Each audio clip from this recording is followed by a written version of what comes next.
इसके अलावा displacement reaction हमारे पास और भी है जो एनसीईआरटी ने दी हुई है। तो एक रिएक्शन जो दी हुई है वहाँ पर इन्होंने कॉपर सल्फेट सॉल्यूशन में जिंक मेटल को ऐड किया है और पूछा है कि क्या रिएक्शन हुई है। तो क्या है यहाँ पे, क्या लिया है इन्होंने, जिंक लिया है, और इस जिंक मेटल को इन्होंने क्या किया है, कॉपर सल्फेट सॉल्यूशन के अंदर डिप किया है। तो ये भी बिल्कुल वैसे ही होगा जैसे हमने आयरन नेल वाली रिएक्शन करी थी। तो जो कि जिंक जो है वो रिएक्टिविटी सीरीज़ में ऊपर है कॉपर के, तो ये इसको डिस्प्लेस कर सकता है। तो यहाँ पे क्या बन जाएगा, यहाँ पे बन जाएगा जिंक सल्फेट और ये कॉपर सेपरेट हो जाएगा इसमें से, ठीक है। ये जिंक जो है हमारा मेटल सॉलिड है, कॉपर सल्फेट एक्वस सॉल्यूशन में हमारे पास, और जिंक सल्फेट ये भी अब एक्वस सॉल्यूशन हो गया हमारे पास, और कॉपर जो है वो सॉलिड फॉर्म में हमें मिला है, ठीक है। तो अब हम इसको देख लेते हैं इसके बारे में कि ये केमिकल रिएक्शन है या नहीं है, इसको कैसे कंफर्म करेंगे। तो देखो आप, जो कॉपर सल्फेट का कलर होता है वो होता है कॉपर सल्फेट सॉल्यूशन का कलर ब्लू, और जब कॉपर सल्फेट में से कॉपर को डिस्प्लेस करके जिंक खुद लग जाता है तो कलर जो है वो हमारा बिल्कुल गायब हो जाता है, यानी कि कलरलेस हो जाता है। जो ब्लू कलर का सॉल्यूशन था एक्वस सॉल्यूशन, अब वो कैसा हो गया, कलरलेस हो गया। तो चेंज इन कलर ये क्या करता है, ये केमिकल रिएक्शन को कंफर्म करता है। और क्या चीज़ है, फॉर्मेशन ऑफ कॉपर मेटल। देखो कॉपर मेटल जो है वो आप देखो यहाँ पे बिल्कुल अलग हमें मिल गई है, ठीक है। जिंक सल्फेट का सॉल्यूशन, न्यू सब्सटेंस फॉर्म हुए हैं, देखो जिंक सल्फेट बना, कॉपर बना, ये हमारी न्यू सब्सटेंस है। और क्या चीज़ें हैं इसके अलावा, यहाँ पर कितने टाइप की रिएक्शन है, इसमें भी डिस्प्लेसमेंट हुआ है, कॉपर डिस्प्लेस हुआ है बाय जिंक मेटल, तो डिस्प्लेसमेंट रिएक्शन है, और रेडॉक्स रिएक्शन ये भी है। इसमें क्या हुआ है, रेडॉक्स, जिंक जो है वो ऑक्सीडाइज हुआ है, जो जिंक है मेटल उसने क्या किया, कॉपर सल्फेट सॉल्यूशन में से सल्फेट के साथ एडिशन हो गया, यानी बेसिकली हम ऑक्सीजन के साथ एडिशन की बात करते हैं। तो मेटल ऑक्सीजन के साथ अगर ऐड हो जाता है तो ऑक्सीडेशन होता है उस मेटल का, और अगर उस मेटल में से ऑक्सीजन रिमूव हो जाए तो उसका रिडक्शन होता है। तो जिंक का ऑक्सीडेशन हुआ है तो वो जिंक ऑक्सीडाइज हो गया है, और जो कॉपर सल्फेट में से कॉपर ने ऑक्सीजन रिमूव करी है तो कॉपर का रिडक्शन हो गया, तो वो रिड्यूस हो गया है, ठीक है। तो कॉपर रिड्यूस हो गया है, जिंक ऑक्सीडाइज हो गया। चूँकि ऑक्सीडेशन और रिडक्शन दोनों एक साथ हुए हैं इस केमिकल रिएक्शन में, तो इसको हम रिडॉक्स रिएक्शन कहेंगे।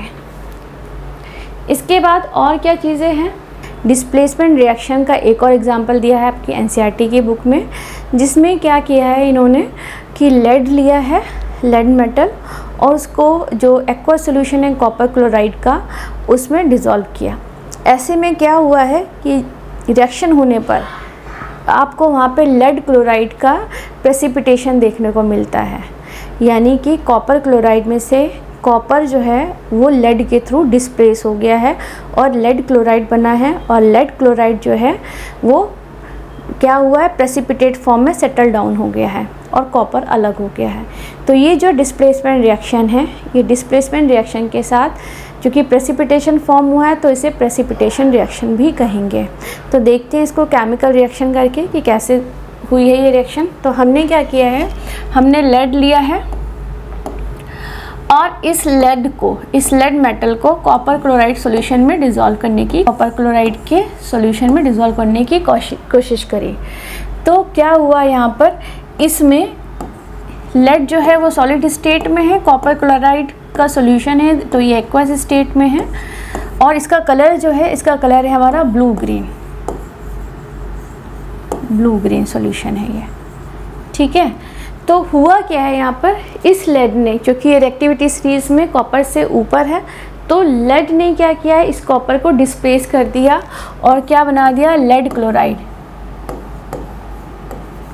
और जो कॉपर है वो अकेला यहाँ पे हमको प्रोडक्ट फॉर्म में मिला है। तो ये जो लेड क्लोराइड है ये एक्चुअली मिक्स नहीं होता, सॉल्युबल नहीं होता उस लिक्विड के अंदर, तो ये क्या करता है, ये प्रेसिपिटेट फॉर्म में हमें नीचे मिल जाता है। इसका कलर क्या होता है, ये कलरलेस हो जाता है, कलरलेस,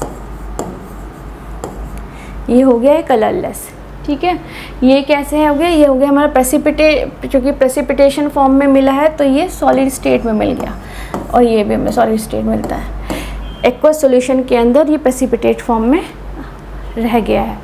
तो हम कैसे कंफर्म करेंगे कि ये केमिकल रिएक्शन है और कितने टाइप की केमिकल रिएक्शन है, तो इसे देखते हैं क्या क्या हुआ है यहाँ पे। तो आप देखो, चेंज इन कलर हुआ था, ब्लू ग्रीन कलर का जो हमारा कॉपर क्लोराइड का सॉल्यूशन था वो रिएक्शन के बाद लेड क्लोराइड का सॉल्यूशन बना जो कि कलरलेस होता है। तो चेंज इन कलर ये कंफर्म करता है कि केमिकल रिएक्शन हुई है। साथ ही साथ कॉपर मिला हमें रिएक्शन प्रोडक्ट में, तो न्यू सब्सटेंस का फॉर्मेशन होना भी केमिकल रिएक्शन को कंफर्म करता है। और चेंज इन स्टेट, जो सॉल्ट बना लेड क्लोराइड का, वो एक्चुअली किसका है, वो प्रेसिपिटेट फॉर्म में यानी सॉलिड स्टेट। लेड मेटल ने कॉपर क्लोराइड में से कॉपर को डिस्प्लेस किया, तो डिस्प्लेसमेंट रिएक्शन हो गई, और यहाँ पे प्रोडक्ट साइड पर लेड क्लोराइड मिला, ठीक है, प्रेसिपिटेट फॉर्म में, तो प्रेसिपिटेशन रिएक्शन भी हो गई।